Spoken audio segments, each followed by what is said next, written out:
Monching, kinumpirma na ibinebenta na ang bahay ni Pilita. Sigaw ng fans, sana si Eko na ang bumili.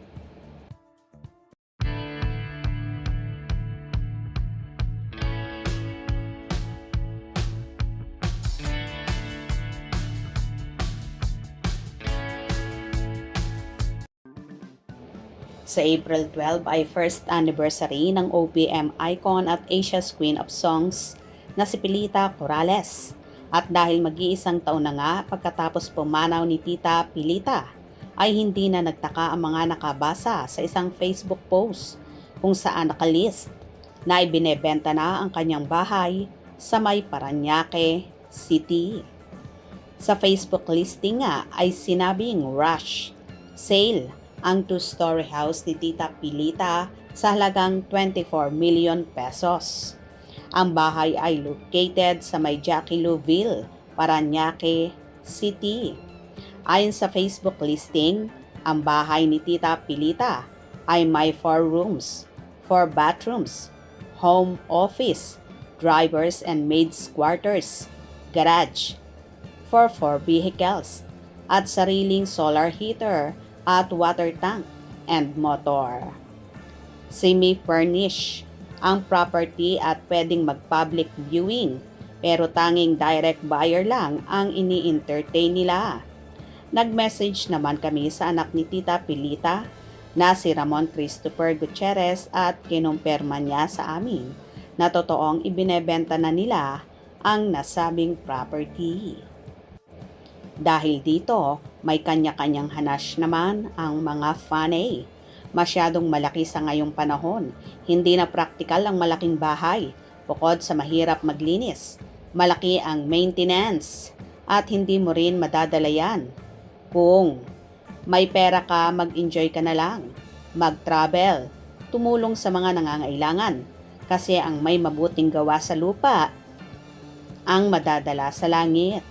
Kung mayroong 24 million, hindi ako bibili ng ganyan. Bahay. Kasi ang kuryente at kailangan mong katulong.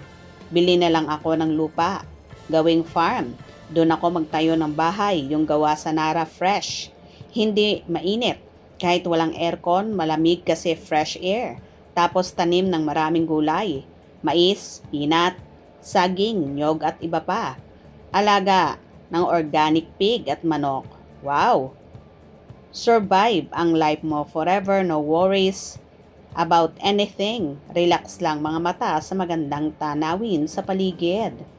It's time to let go on her property. So, heirs can already get their individual shares and government can get it shared through payment of inheritance tax. Sana si Eko na ang bumili. Kaya niyang bilhin yan para di mawalang legacy ni Miss Mamita ni Janine. Mas pipiliin ko ang pera kesa bahay. Pag nagkagulo ang mundo, di mo mabitbit yang bahay kahit maliit ang bahay mo. Basta sagana ka sa pagkain at pangangailangan sa araw-araw, di kailangan malaking bahay. At nakakatakot pa.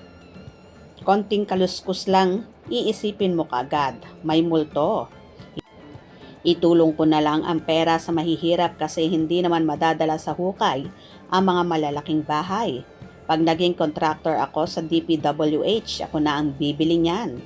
Kahit gaano kayaman at kalaki ng bahay ang isang tao, pag namatay hindi mo madadala. Sa panahon ngayon, practical na ang buhay. Parang mura naman, tama kaya ang presyo nila sa market value ng lugar? Pag nasa senior age ka na, hindi mo na need ng malaking bahay. Hindi mo na may enjoy yan. Malapit na sa finish line. Hehehehe.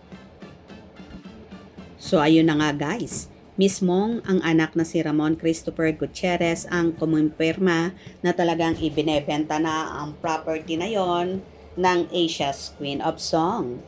Kung nagustuhan nyo ang video na ito, comment down below.